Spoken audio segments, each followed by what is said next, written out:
அல்லாஹ் ரப்புல் ஆலமீன் ஒன்றை நீக்கினால் பொறுமையை கையாளுங்கள். அல்லாஹ் இதைவிட சிறந்ததை கொடுப்பான் என்று நினையுங்கள். உம்மு சலமா ரலியல்லாஹு அன்ஹா அவர்களுக்கு அபூ சலமா மரண செய்தி கேட்கிறது. மரண செய்திக்கு பிறகு கவலையிலேயே வாழ்க்கையை ஓட்டுகிறார்கள். உம்மு சலமா சஹாபி அவர்கள் அல்லாஹ்வுடைய தூதர் பெண் கேட்டு அனுப்புகிறார்கள்.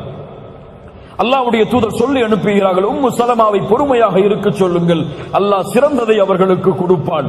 உம்மு சலமா சொன்னார்கள், அபூ சலமா என் கணவரை விட சிறந்தவரை எப்படி அல்லாஹ் கொடுப்பான்?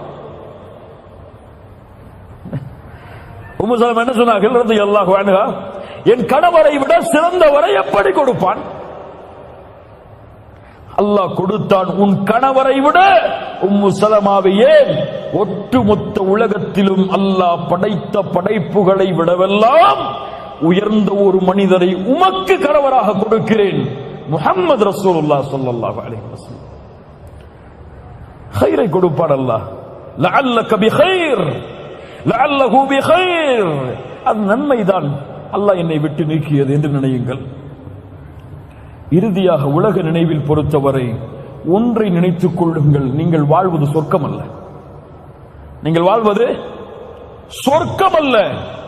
இந்த உலகம் கவலையோடு உலகம், இந்த உலகம் துன்பத்தோடு உலகம், இந்த உலகம் ஏற்றத்தாழ்வுகளோடு உலகம்தான். நீங்கள் வாழ வேண்டியது மறுமையின் உலகம். அதை நோக்கமாக வையுங்கள், உலகம் எளிமையாகும். இதை நோக்கமாக வைத்தால் உலகம் சிரமமாகும், உலகம் கடினமாகும்.